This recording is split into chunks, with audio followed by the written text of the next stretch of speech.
¿Sabías que una de cada 4 baterías necesita ser reemplazada? En O'Reilly Auto Parts prueban tu batería gratis. Y si necesitas una nueva, sus profesionales en autopartes pueden ayudarte a encontrar la batería Superstart correcta para tu vehículo y presupuesto. Prueba tu batería gratis en O'Reilly Auto Parts. O'Reilly Auto Parts. Antes de comenzar, quiero dar las gracias a Emisoras Gran Colombia de Ibarra, Ecuador, transmitiendo en frecuencia 107.5, por hacer el gran favor de llevar este podcast de 8:30 a 9 de la noche todos los domingos. Radio Fusión Explosiva de San Luis Potosí, a Radio OCR de San Quintín, Baja California, México, claro que sí, cómo no. Radio Virtual de Guatemala, también muchas gracias. Radio WX70 de Buenos Aires, Argentina. Crony Radio de Bogotá, Colombia, también, que les hace llegar este programa hasta la hermosa República de Colombia. Acti Radio del hermoso pueblo mágico de Tlaquepaque, Jalisco, México. Muchas gracias también por ahí al amigo Alex por hacerles llegar señales misteriosas a Tlaquepaque, Jalisco. Radio Centla de Frontera, Tabasco, México, en frecuencia 100.9. Generaciones Radio de Santo Domingo, de República Dominicana. Muchas gracias también a ustedes. Radio Dragón de Guatemala. Radio Humor 90.4 transmite en todo el occidente de Guatemala. Muchas gracias.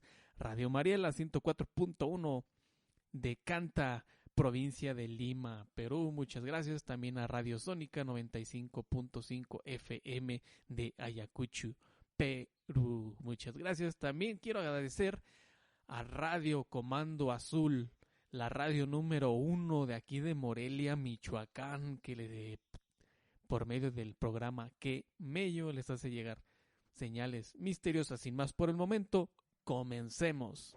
Señales misteriosas. Fantasmas, sucesos inexplicables, extraterrestres, ufología, conspiraciones. Sucesos inexplicables, criptozoología, demonios, posesiones,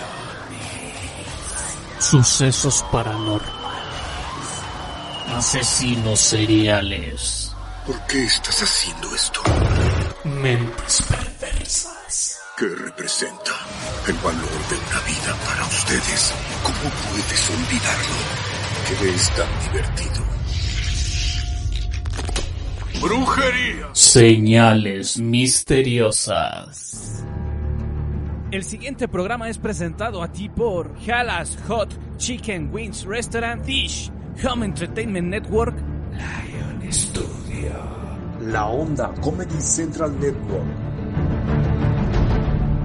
Bienvenidos una vez más a un episodio de Señales Misteriosas número 27, festejando el mes patrio, hoy a 14 de septiembre, miércoles 14 de septiembre del 2022, transmitiendo en vivo a través de la Onda Radio para todos nuestros seguidores y próximamente todos los que nos escuchan por Spotify, y a ustedes que les reparto este podcast a todas las radios de Perú, Argentina, de aquí mismo, de México, de Estados Unidos. Por allá estará el fin de semanita, un poco diferido, pero estamos a vísperas de el grito de independencia de México, y con la independencia de México también empezó la independencia en Centroamérica, Sudamérica, con Simón Bolívar, un gran personaje para las repúblicas bolivarianas. Hoy tengo 2 invitados. Normalmente ya iba un mes que estábamos, que les pasaba por ahí el podcast yo solo a todas las radios, pero hoy tengo a mi derecha, a mi ultraderecha, el farmacobiólogo Gaby Martínez. Hola, buenas noches, mucho gusto. ¿Ya? Ya, eso fue todo. Qué seco. Es que él es así de misterioso. Sí. Le hace falta alcohol. Les falta. Aquí en medio de nosotros el amigo Ángel Mendoza, mejor conocido como Monosabio. ¿Qué tal? Muy buenas noches. Igual como Pancho Villa, con 2 amigos a la orilla, ya se la saben. Un gusto, un placer estar aquí acompañándolos en un episodio más de Señales Misteriosas. Por ahí les encargamos, vemos que tenemos muchas reproducciones, pero hay que darle suscribirse y darle me gusta a la página para que sigan recibiendo las notificaciones cada que se encuentre al aire, ya sea este programa o cualquiera de los subyacentes a la radio. Si nos ven un poco raros es porque tratamos de venir caracterizados con el folclore mexicano. Aquí traigo el sol azteca. Le quitó la cobija a su mamá. Ándale. Y le hice un hoyo, un agujero así nada más. Y me la traje. Y la tejana de la carnita asada. Eso es todo. Por aquí también nos tocó quitarle el del baleable a mi sobrino. Mañana le va a tocar, espero no echarlo a perder. Aquí dice el amigo Gaby con una hermosa guayabera. La traída desde la mismísima capital purépecha. ¿Desde dónde? A ver, para la gente.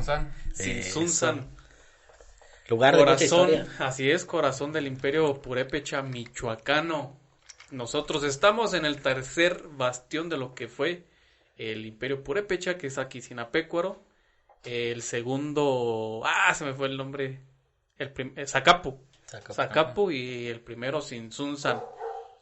Conmemorando el mes patrio, México es uno de los países más folclóricos de América Latina, con mucha historia, mucha cultura histórica y cultura gastronómica. Hoy vamos a abordar lo que son los grandes misterios de México que tenemos. Y vaya que tenemos, mi estimado, por ahí tenemos demasiada tela de dónde cortar. Sí, a lo güey. Vamos a empezar un poquito con el grito de independencia, un poquito de contarles la historia para la gente que nos escucha en otros países. El 15 de septiembre, don Miguel Hidalgo y Costilla inició el movimiento insurreccionista de la independencia de México, como lo marcan los libros de texto, pero nosotros sabemos que hay mucha historia trasfondo que no lo marcan los nuevos libros del nuevo gobierno. Demasiada historia, yo siento que perdida a través del tiempo.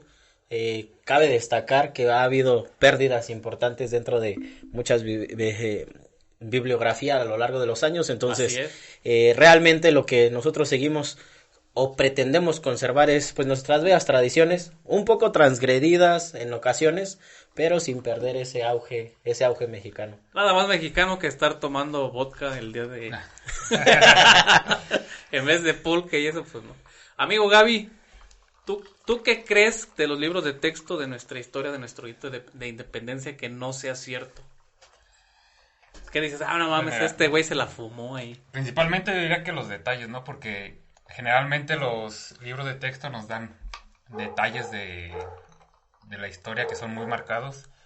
Inclusive que hasta yo diría, me atrevo a decir que son medio fantasiosos. Fantasiosos, sí, sí, es que eso uno como niño nos lo tienen que... como si atractivo. estuviéramos leyendo un libro de Disney. Ajá, muy atractivo. ¿Cómo qué detalles, a ver? Por ejemplo, el diálogo de Miguel Hidalgo, o sea, marcan decir que dijo tal palabra, como tal el diálogo. Eso sí es un poco, para mi punto de vista, desconcertante, pues porque todos los testigos presentes que estuvieron ya no están. Pues ya se los cargó el payaso. Precisamente conforme va pasando el tiempo, pues por tradición se van diciendo, dijo esto y esto, y poco a poco se va desvirtuando, ¿no? Como el famoso juego del teléfono descompuesto.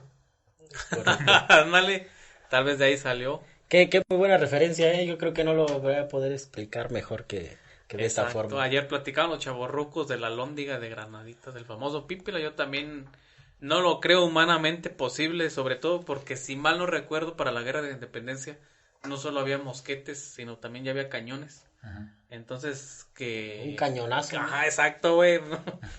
Recordemos que eso lo que chinga no es como tanto la bola, sino la expansión sónica. Ajá. Entonces yo así como que no lo creo muy viable. Muy viable. También yo siento que hay una parte muy importante que después leí un poco, que a este personaje, como por ser español, no lo mencionan en los libros de historia mucho, que fue Francisco Javier Mina. Que anteriormente, déjame te cuento que sí, yo tengo memoria de haber leído uno que otro libro donde sí se hacía mención de él. Escasos 2 años aproximadamente, por ahí me tocó ayudarle a la tarea a uno de mis sobrinos y no lo vi por ningún lado, y la verdad no te voy a mentir que hay cosas que yo no recuerdo haber leído, o cosas que digo, le falta como que algo, ¿no? De lo que yo leí, y pues no vamos muy atrás en generaciones, amigo. Yo leí de ese personaje porque yo iba en una escuela privada, entonces ahí no llevamos los libros oficiales de la SEP. Ah, no, sí.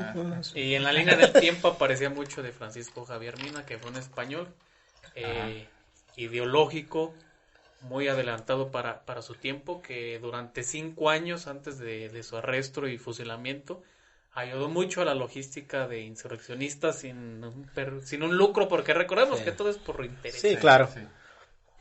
Pues por ahí el recuerdo que tengo era que se consideraba como un traidor hacia su patria, como tal. Sí, entonces, de hecho era perseguido por el mismo ejército español y demás. Entonces, creo que hay demasiado, ¿no? Demasiado ahí que investigar y cosas con las cuales nunca vamos a dar, porque información, pues, perdida, amigo. Yo tengo otros datos. ¿Tú tienes otros datos? Okay. Mi amigo Gaby, entonces tú...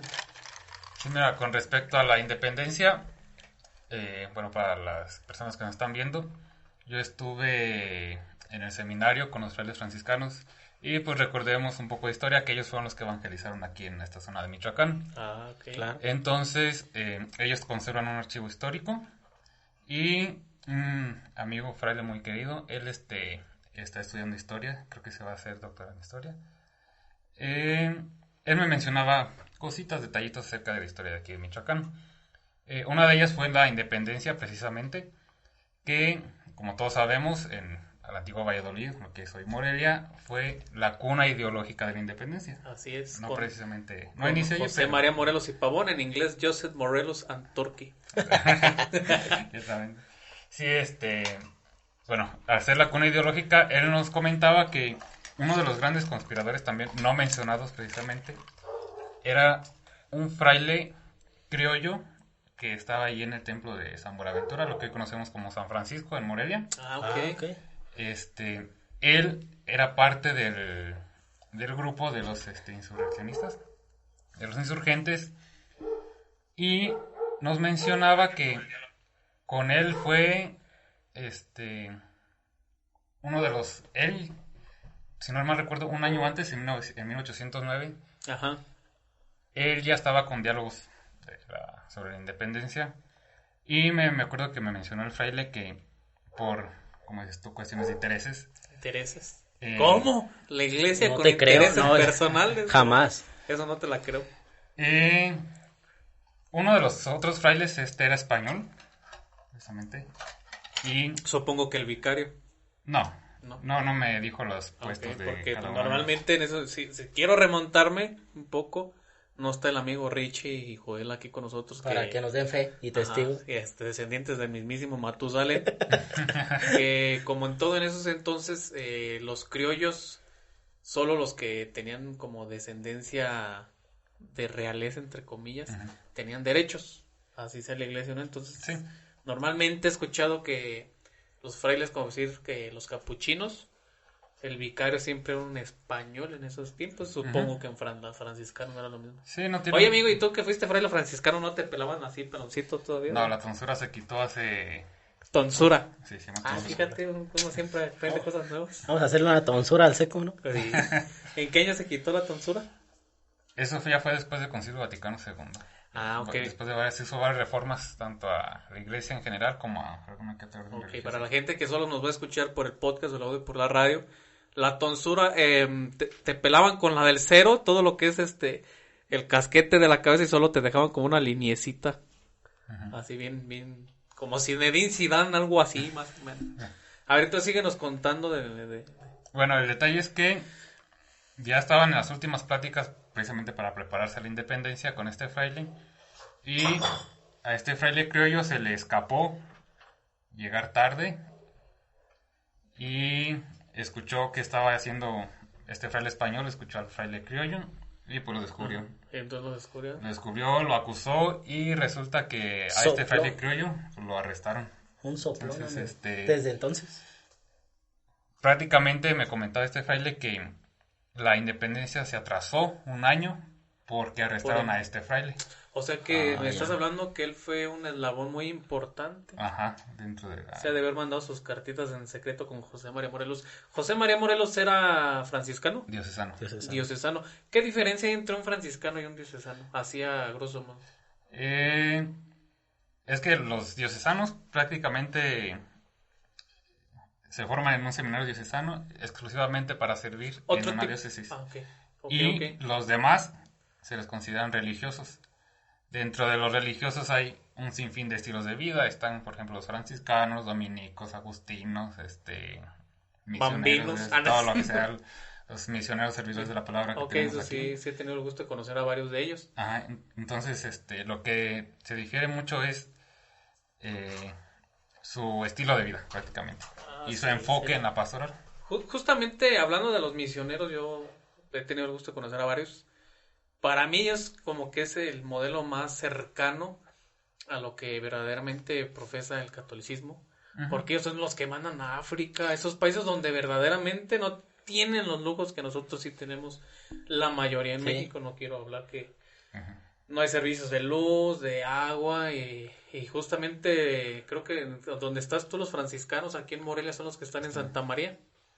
No, ellos son diocesanos. Diocesanos, esos viven con mucho lujo para mi gusto. La mayoría, no todos. Pues fíjate que yo estuve ahí en ese seminario y no vivíamos con lujos. Pero nos decíamos... Sales a México, ¿no? No dejas de salir como...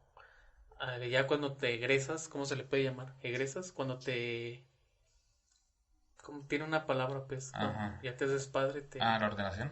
Te ordenas, te mandan a México, ¿verdad? No te mandan que a África o esos lugares... es que lo que te mencionaba de su estilo de vida, o sea, los diocesanos están exclusivamente para servir a esa diócesis, o sea, en este caso la de Morelia, o sea, ellos se forman para servir aquí. Si los mandaron a otro lado, pues aquí no. ¿Solo en Michoacán?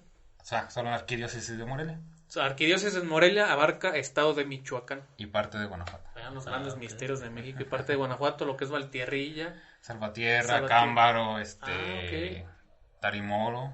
Ok, para la gente que nos ve de otros países, esos que él mencionó son del estado de Guanajuato. Nosotros estamos en Michoacán, súper pegados al estado de Guanajuato, a lo que es Acámbaro, Salvatierra. 23 kilómetros nos separan. 23, 21 de la hermosa ciudad de Acámbaro, muy famosa por su pan, igual que Sinapecuaro. Ok, fíjate que no tenía el 100% del conocimiento de la arquidiócesis. Saliendo un poquito del tema, hace rato estaba platicando con tu hermano que hoy nos está monitoreando. Saludos, atrás de cámaras. Jugador profesional de Ignacio Martínez. ¿Papa Panchito es franciscano? No, él era jesuita. O sea, al convertirte en papa dejas de ser jesuita. No, su formación fue de sacerdote o de la orden de la Compañía de Jesús. Ok. Jesuita, fundada por San Ignacio de Loyola. Y posteriormente, al hacerse obispo, no dejan de ser como tal de la orden, sino que pues ya tienen como solo un grado más, por así decirlo. Ok. Y al ser ya cardenal, lo nombran obispo, pero él eligió ese nombre. No deja de ser jesuita, al final de cuentas. Que obviamente... Aquí había un jesuita, ¿no? No falleció hace mucho. Por el centro vivía, estaba medio chifletas, pues ya el señor andaba caminando con bastón y sombrilla. No lo quería decir de esa manera, pero... Sí, ya estaba 4x3, como dicen por ahí. De hecho, hasta fuera de su casa ponía un cartelozote que dice jesuita retirado. Pero pensé, mira, es que yo me formé, ¿cómo se llaman? Escuelas base católicas, pero no nos platican tanto de lo que son las diócesis o los estilos de vida, las ordenanzas y todo eso. Yo pensé que jesuita era una facción de protestantes. Suele confundirse a veces. Platicando con gente instruida en el tema se quita lo naco. Que por cierto, naco quiere decir corazón en totonaca. Juan Pablo II ¿qué era? Diocesano. Tengo entendido que Juan Pablo II era como de la ultraderecha. Y como que al menos los jesuitas son más open mind, al menos los últimos. En ese aspecto, por eso han censurado bastantes que sí se han pasado de la raya en unas que otras cositas. Pues yo siento que ahí hay de todo, ¿no? Es como en cualquier sociedad. Sí, en cualquier sociedad hay desde el que ve por interés propio, lucros, beneficios para terceros, o simplemente hacer el mal, aprovechar el poder, posición y lugar en el que se encuentre, ¿no? Para poder transgredir. Esto yo siempre he sido partidario de que no representa como tal a toda una organización o una sociedad, cosa que creo que no hay que dejar de lado, ¿no? Porque yo soy de las personas más neutras en ese aspecto, más sin embargo creo que últimamente sí se ha transgredido esa parte, ¿no? Como tomar y solo ver como lo más malo, por así decirlo, y atacar con eso, ¿no? Sí. Entonces, pero pues yo siento que a final de cuentas es algo muy interesante el tema, mi estimado. Sí, o sea, saber de la religión en general es muy histórico y te hace abrir en muchos aspectos tu conciencia. Yo como por decir, por el tema que yo investigo, que son leyendas, ovnis, todo eso, conspiraciones, sobre todo en conspiraciones, se dice que los reyes del mundo son los judíos, y los judíos tienen un chingo de ramas ideológicas, culturales, raciales, gastronómicas e historiales diferentes. Ahorita la rama que dicen que domina el mundo son los házaros, que los házaros no son más que son los descendientes de los esclavos judíos de Kazajistán, de esa zona de Rusia, de lo que antes era la Unión Soviética, que son blancos, porque los judíos en teoría son como nosotros, de facciones como nosotros, tez morena, moreno claro, y tienen otras facciones, ¿cómo se llama? Diferentes e ideológicas. Hay chiíes, suníes dentro de los judíos, y que son musulmanes, pero no dejan de tener idiosincrasia judía. Pero hoy en día se dice que quien controla las familias más poderosas, cómo influyó la iglesia en la independencia. Algo de historia que nos queda. Buenísimo. ¿Me notaron ahí? Okay. Ahí no hay comentarios. Creo que por ahí, ¿te parece si antes de abordar este interesante tema nos vamos con saludos? Por ahí, saludos para Jesús Ramírez, saludos para todos, nos comenta. Saludos, amigo. El famoso Pollo Feroz, ¿qué tal, Pollo Feroz? Muy buenas noches. Dice, jajaja, yo lo vi en una movie. Y después se desconectó y volvió a entrar. Entonces, saludos, May. Y traes mi sombrero, Holmes. Sergio Villafuerte, saludos, Sergio Villafuerte. El Cheques. Ok. Saludos, mi estimado. Y pues, de momento creo que eso es todo. Igual lanzamos ese gran misterio, cómo influyó la iglesia dentro de la independencia mexicana. ¿No se escucha? ¿No se escucha nada? ¿Sí? No. Dentro de la independencia. 1, 2, 3, bueno, sí. Entonces, continuamos, a ver, vámonos por Bueno. Si les gusta por partes. Yo creo que pues, empezando. ¿No se escucha? Nada. Ahí cuando hablo se pone verde. Ya. Ok. Pues Miguel Hidalgo era padre. Párroco. Ya era párroco. O sea, eso quiere decir que ya estaba ordenado. Sí, ya al ordenarte, como te digo, bueno, un poco dirán, ¿por qué Miguel Hidalgo, que estudió en lo que es actualmente la Universidad Michoacana de San Nicolás de Hidalgo, de ahí el nombre, estaba hasta allá, hasta Dolores Hidalgo, sí, okay, pues, no, sí, prácticamente sí. Hasta allá no llega la arquidiócesis. De otro estado, literal. Esos dos, a ver, hablen. Bueno, probando. No, a ver. Bueno. Entonces, no se escucha nadita. Sí. Más bien ya está pedo acá. Creo que por ahí tenemos un poco de fallas técnicas. El misterio de cada programa. A ver, continuamos explicando, por favor. Ok, bueno, como decía, ¿qué hacía Miguel Hidalgo hasta la ciudad actual de Dolores Hidalgo?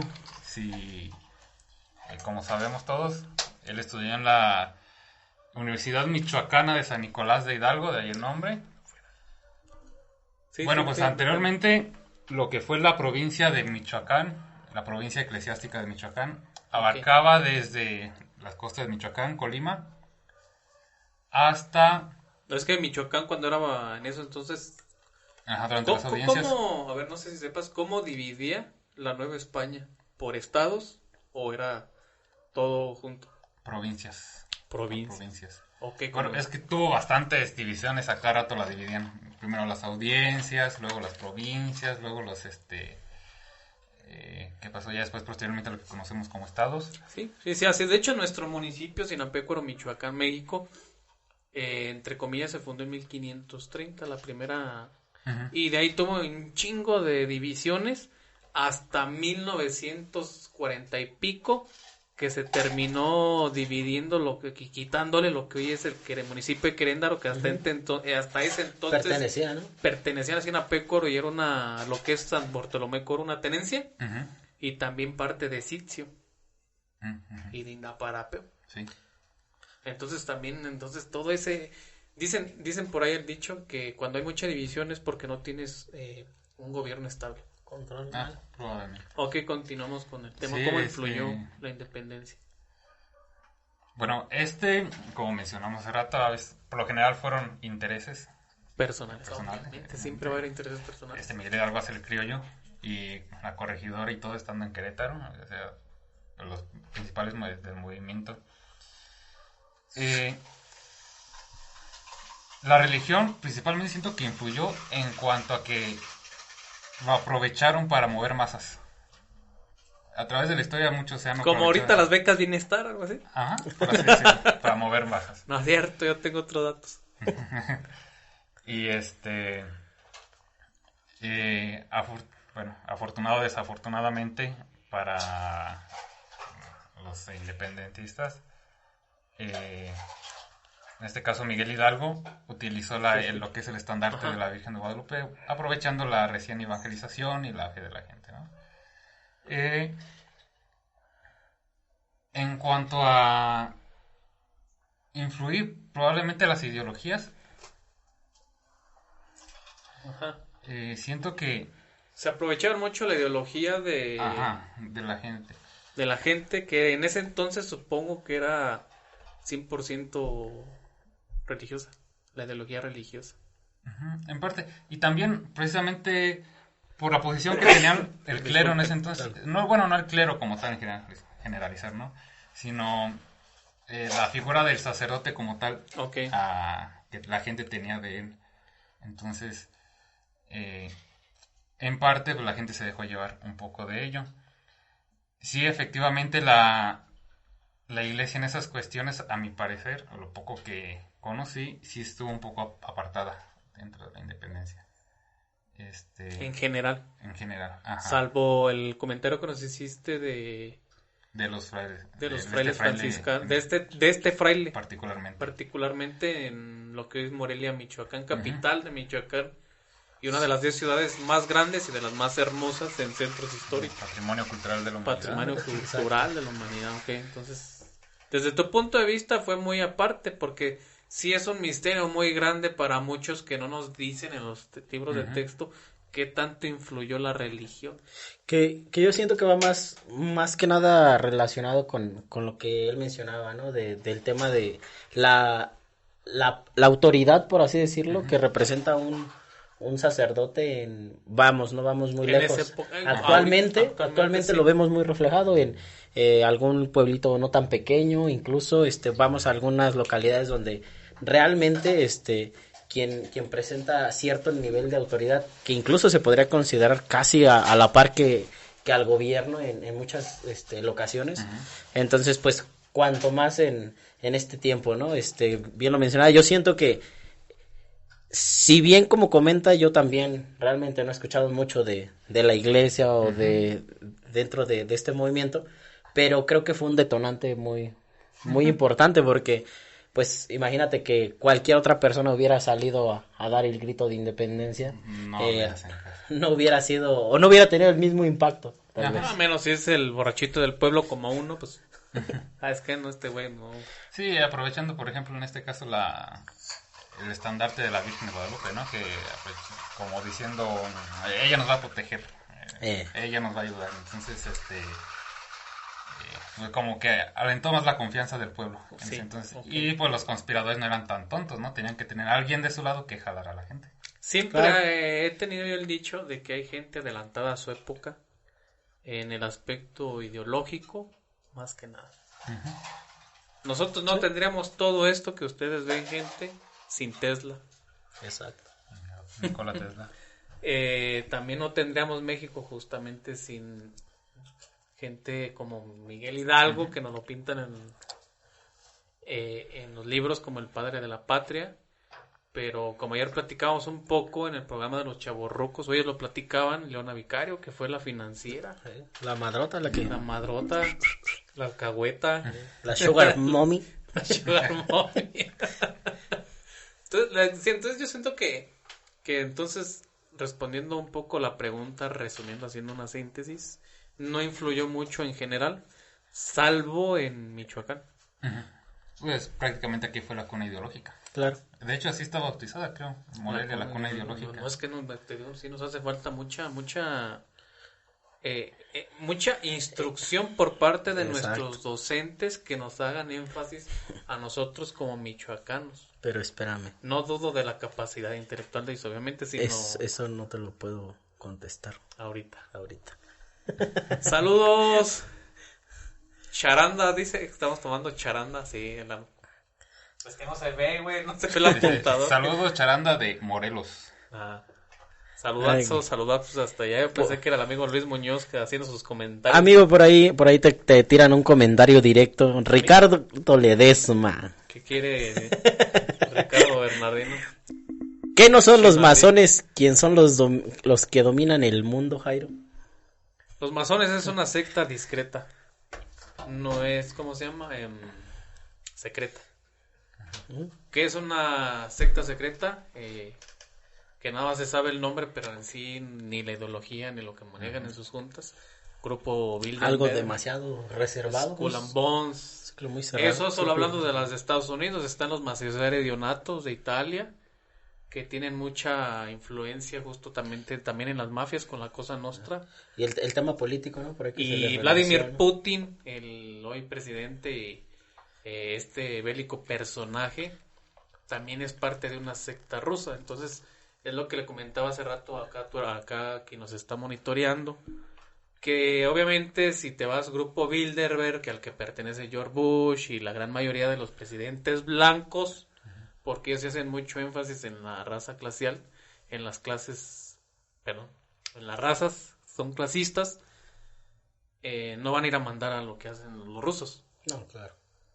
Aunque tienen los mismos negocios y se hablan, son ideologías diferentes. Entonces, yo ahí sí quisiera hacer énfasis en que sigamos pensando que los masones dominan el mundo, o que solo es una familia o dos. No, son alrededor de 20, 30 familias por país las que verdaderamente dominan la economía. El mundo, con la economía y con la religión. Porque no recordemos que la Asia meridional, justamente donde está Palestina, la famosa Tierra de Dios, desde que yo me acuerdo están en guerra por diferencias religiosas supermarcadas, pero que se pueden arreglar. Una maldición de Dios, supuestamente. Pasamos ahora sí a otro tema. Como ya les había explicado, México es ultra grande.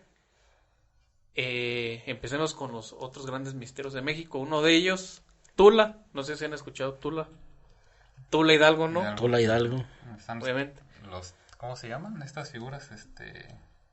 La barbacoa. La barbacoa de Hoyo. ¿Cuáles personajes? No, las estatuas los monumentos de Tula. Toltecas. Toltecas, exacto. Se le da el nombre de Tula por la capital perdida de los toltecas. Hay un mito, una gran leyenda que les voy a contar un poquito nada más y ahorita damos el punto de vista.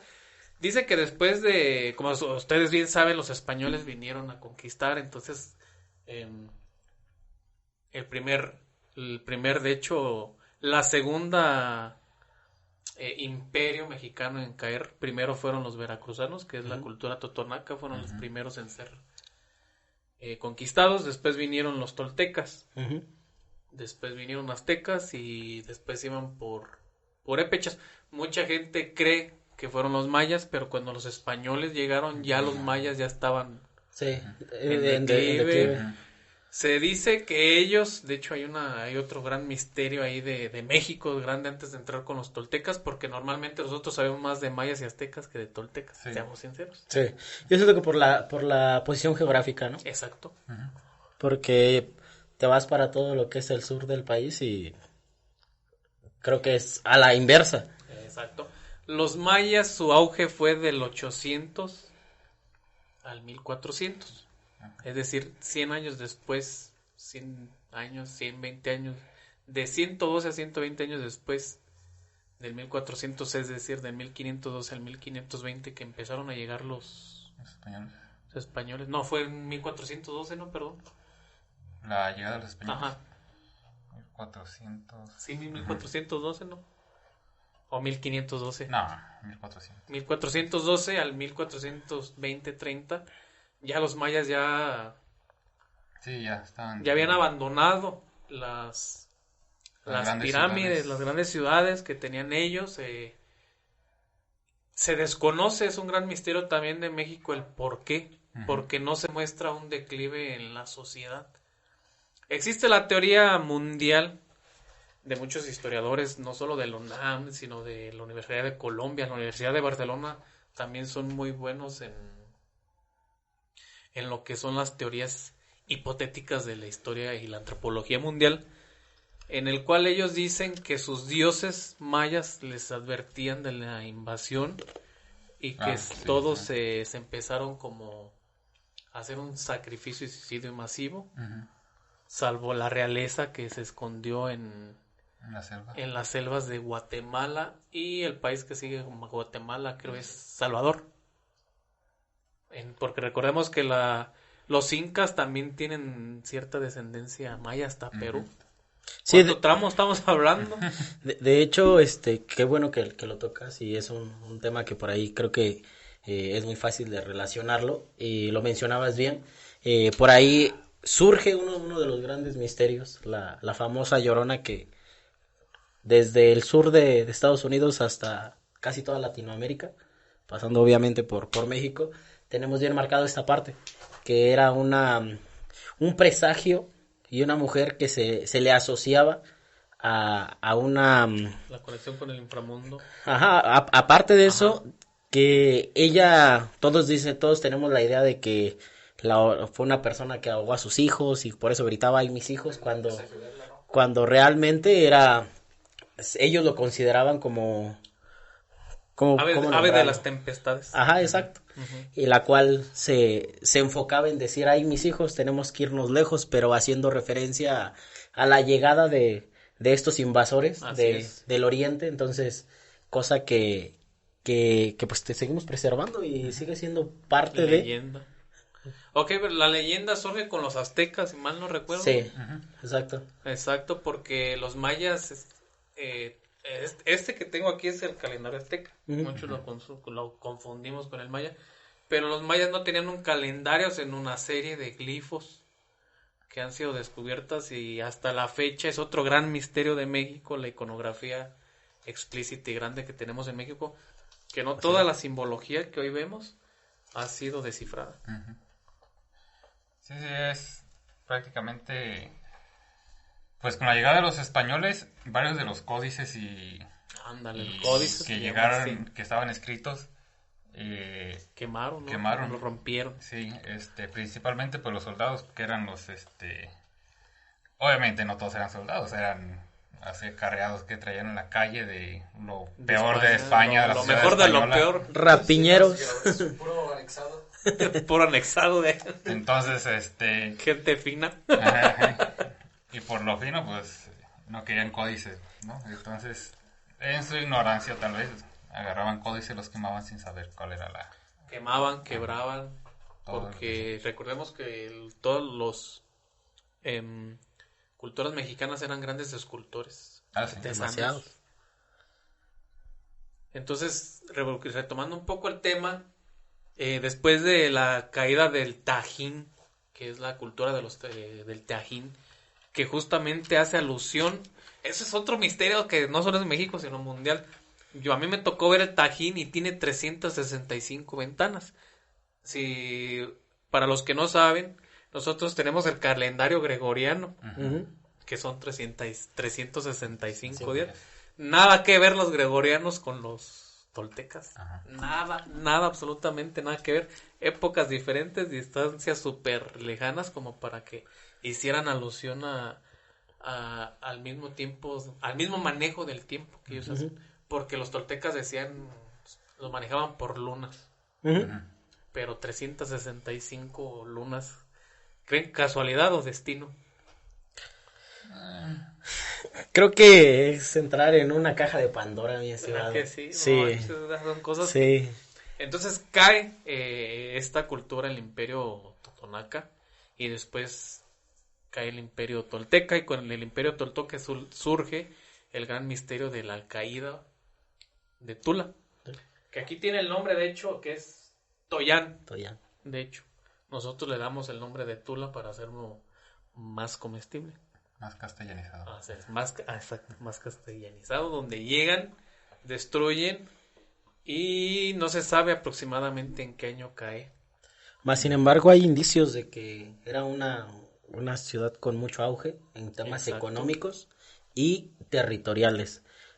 Motivo por el cual por ahí me tocó leer que creo que sí había bastantes vestigios, más sin embargo, no algo muy evidente que constatara la evidencia, ¿no? Vaya la redundancia de la existencia como tal. Se supone que ellos dejaron la ciudad antes de quedar en ruina total porque huye Quetzalcóatl de su ciudad. Entonces, ahí hay un espacio que es un gran misterio en la antropología e historia mexicana, de que no saben en sí por qué los toltecas huyeron antes de su ruina. Porque los imperios mexicanos era hasta que no caía el último, ahí nos quedamos. No, sí, de hecho, por lo que recuerdo una vez una historia que los toltecas, me sonaba más a leyenda que a historia, que precisamente las figuras que están ahí hacían un poco de referencia a fisiológicamente las personas que vivían, ¿no? Los guerreros en ese entonces. Entonces, al parecer eran una raza de guerreros muy fuerte, que podían haberles puesto al coléricos, con los mismos físico en el físico. Entonces, altos, de corpulencia buena para trabajar. Que sí está sabiendo esto, sí es un poco raro el por qué no se enfrentaron a los españoles. Que yo, pensando así la descripción de la raza, pues pueden haberse dado un buen tiro al tú por tú. No, sí. Que creo que yo siento que va más arraigado al tema ideológico, ¿no? No eran, es que ellos no eran desprotegidos. El pueblo tolteca no era tanto de guerra, pero más sin embargo, vamos a ser realistas. Incluso en varios relatos a través de la conquista española, pues se habla de que en un inicio incluso eran considerados como dioses venideros.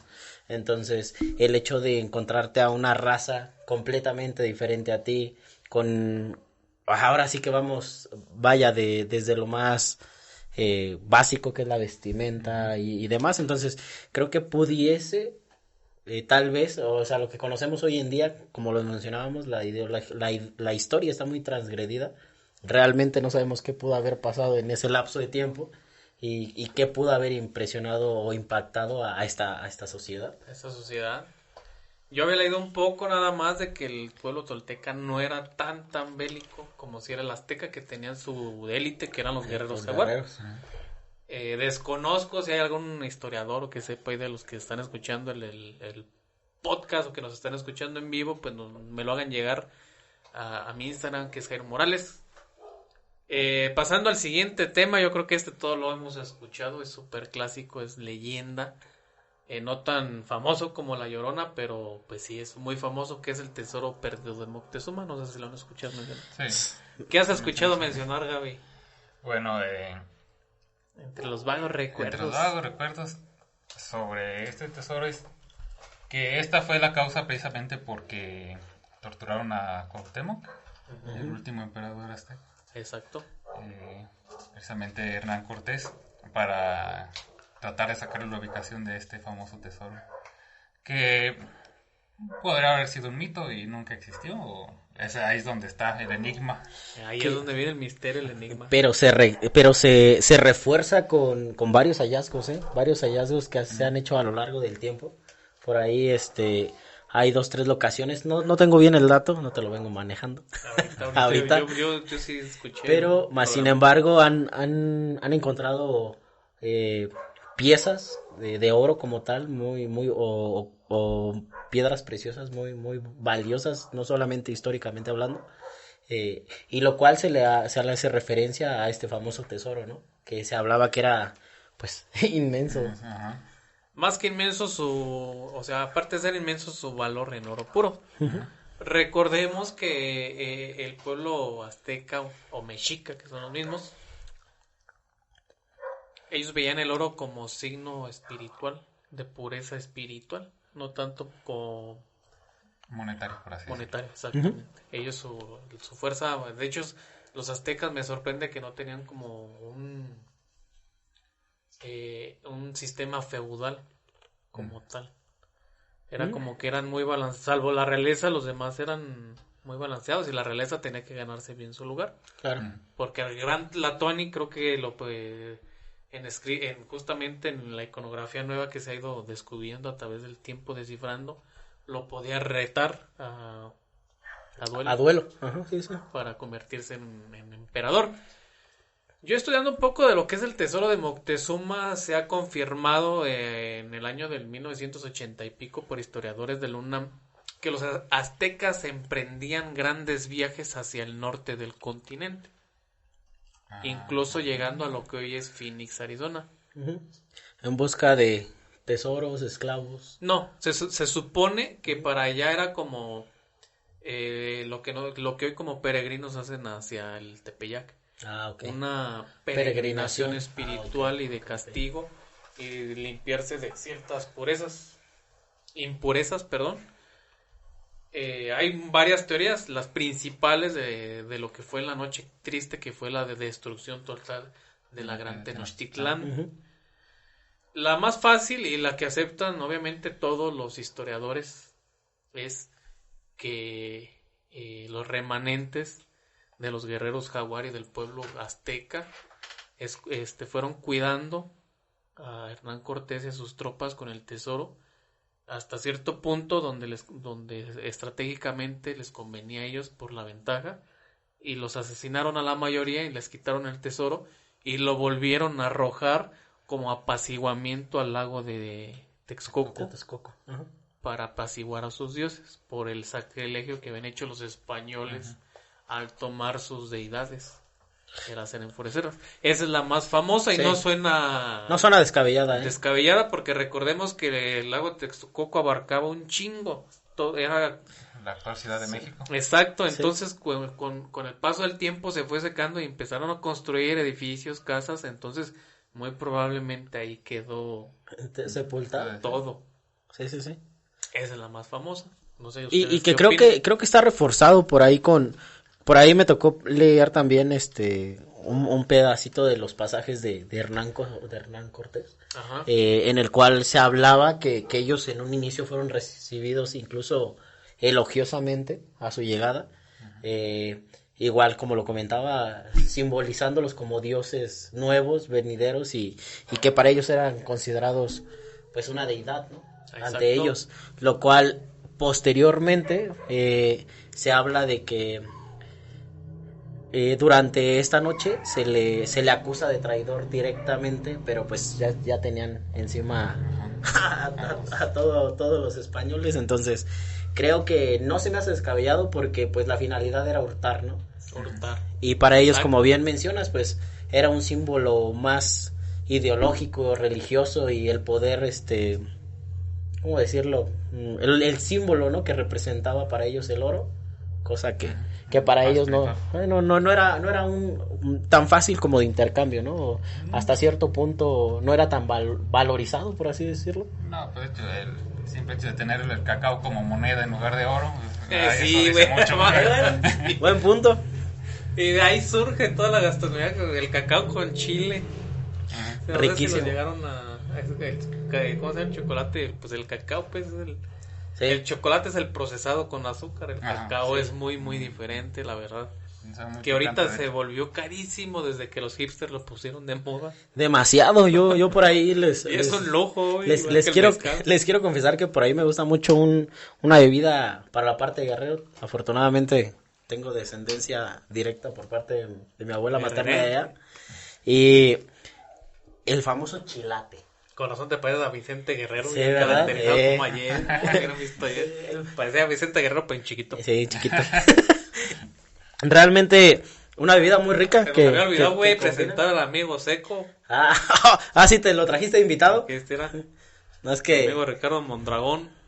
Salúdalos, güey. Estamos callados, güey. cayó, creo que cayó por ahí a una deshidratadora hoy por la mañana, se tropezó y Hay que meterlo al micro y como en Volver al Futuro, 3 minutos de hidratación. Amigo Gaby, ¿qué tal te parece esta teoría? Siento que sí es como muy Sí, es acertada, ¿no? más lógica pues precisamente, o sea, si ellos eran conscientes de que para ellos lo más importante era el oro, pues mejor que como venganza, que no se lleve nada. Ok, vamos con la segunda teoría. La segunda teoría dice que en 1519, cuando cayó la gran Tenochtitlan, aparte de salir avante Hernán Cortés al destruir el último bastión y al asesinar justamente a Cuauhtémoc, Ajá. porque ese es otro gran misterio. En sí no se sabe quién ¿quién le dio cuello? le dio Matarili. Se dice que se fue para Europa. Y de ahí hay dos vertientes. Porque Hernán Cortés nunca llegó a Puerto España. de Destino. Que creo que por ahí No hay registro. había una teoría de que se había desplazado al sur del continente Exacto. americano, ¿no? Esa es una. La otra es que ¿cómo se llama? Que por la codicia naufragó en medio del Océano Pacífico. Perdón, del Atlántico. En ese charquito. En ese charquito así pequeñito donde casi nada. Esa es la otra teoría que dicen porque nunca llegó a puerto portugués, porque recordemos que Portugal era parte del Imperio Español en ese entonces. ¿Hernán Cortés? Sí. Estaba sepultado en el centro de la Ciudad de México, en un hospital. Estaba leyendo de que están los restos de Hernán Cortés aquí en México, pero no se ha confirmado nada. Igual podrían ser los de un perro, no sabes. Ya sabes que son un pinche misterio porque como tal no se llevaba o sea, sí hay un registro, pero ellos mismos los destruían. Sí. Ajá. Entonces imagínate con el paso de los siglos, los años, es muy difícil que un pergamino se conserve, se destruya. No, y aparte, todas las situaciones por las que se pudo haber enfrentado un objeto de... Y luego hasta la madre de oro, un pinche barco de madera de ese entonces. Yo siento que en cuanto lo empezaron a alzar se empezó a hundir y nunca salió. Y viene la tercera teoría. Ahorita lo discutiremos un poco las dos teorías. Que es como que la más misticista. Ajá. Que es que cuando los fragmentados guerreros aztecas y los residuales del pueblo azteca, valga la redundancia, se fueron en excursión justamente a los desiertos de Arizona, donde tenían otro templo. Okay. Y que allá lo escondieron. De hecho, hay un chingo de folclore en lo que hoy es...